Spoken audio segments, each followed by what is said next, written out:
Non-Euclidean Geometry by Hiram, Jody, and Matt. To understand non-Euclidean geometry, you must first understand Euclidean geometry. Back in the 3rd century CE, there was a geometrist named Euclid. Euclid had ideas that would later on revolutionize geometry. He decided to write down his ideas, which would later on become the 5 postulates of Euclidean geometry. The first postulate states that if there are 2 points on a graph, then there will only be one segment that has both points as endpoints. The second postulate states that there can only be one line that contains the line segment. The third postulate says that when a line segment becomes a radius for a circle, then that circle will only have that line segment as its radius. The fourth postulate states that when 2 lines intersect, creating a right angle, all of the angles intersected will be congruent. The last postulate states that there is only one line that is parallel to the given line and contains the point. The only problem with this is that Euclid himself could not prove the last postulate, which stems curiosity on what a non-Euclidean geometry would look like. In the 1830s, 2 bold geometers attempted to answer this question, Nikolai Ivanovich Lobachevsky and Janos Bolyai. In order to discover the new geometry, they needed a different perspective, a different basis. They both looked to the skies, a great circle which to them appeared to touch the horizon. In the sky, they both saw spherical masses, stars, planets, and moons. The Earth itself was a sphere. This, they determined, was to be their basis. We live on a sphere, and what we can observe in the universe beyond the Earth's atmosphere is also spherical. In order to contemplate this, they imagined a globe, or Earth as their plane. A line, a continuous path of points which continues on forever, would therefore be the great circle on the globe. In other words, the intersection of the sphere and a plane passing through the origin, or an equator. With this basis, Lobachevsky and Bolyai, although working independently, both concluded that they needed to project the sphere onto a plane. Shown here in yellow is the equivalent of a triangle in spherical geometry, formed by the intersection of 2 great circles and another smaller circle. Because of the curve of the surface of a sphere, the angles in this triangle do not add up to 180 degrees, and the sides appear curved. The geometers discovered that the sum of the angles equals 180 degrees plus the area of the triangle. This is a 3-dimensional depiction of what a triangle would look like. Notice the curve of the triangle through space. In 1868, another geometer, Eugenio Beltrami, questioned whether spherical geometry was the only non-Euclidean geometry. After all, spherical geometry still followed Euclid's 3rd postulate. All circles on the sphere could only be formed by a unique radius from a point. Geometers then turned to another figure, discovered through the study of conic sections. They decided to use the hyperboloid, simply a hyperbola rotated in 3D space over an axis, which is shown here. This was projected onto a plane and was shown to have many interesting qualities. It also broke all 5 of Euclid's postulates.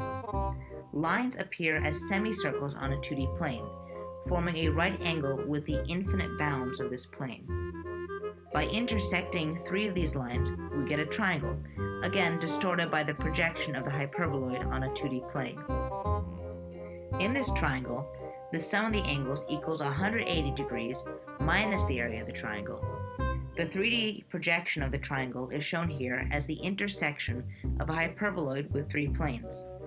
Notice how the figure appears like the triangle to the left when viewed from a similar reference point. One of the most interesting features of hyperbolic geometry is tessellations. Here we have a square with 4 right angles. Normally, 4 squares can share the same point. 4 right angles can all meet at the same point.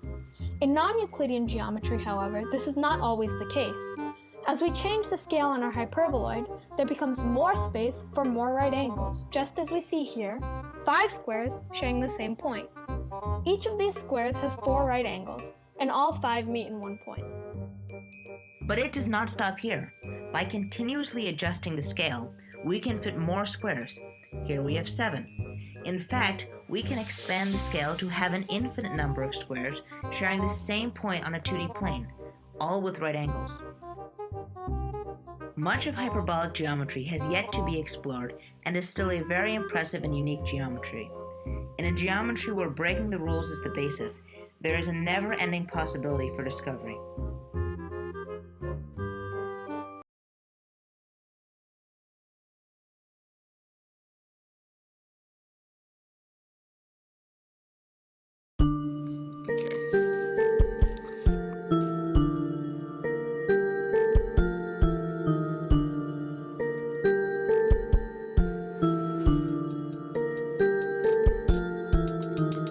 Hey guys, Jody here with some math facts.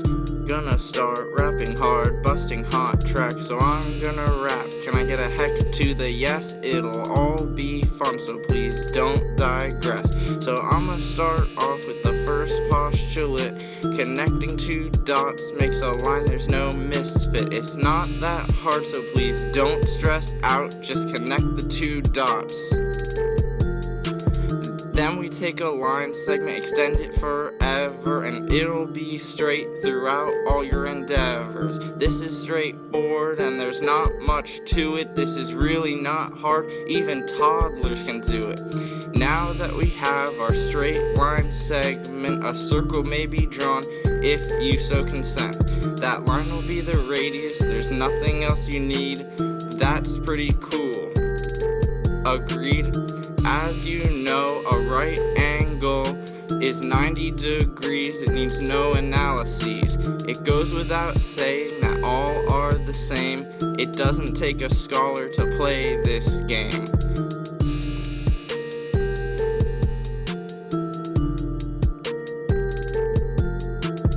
On to the last one, the most insane. Single line through a point, let's use our brain.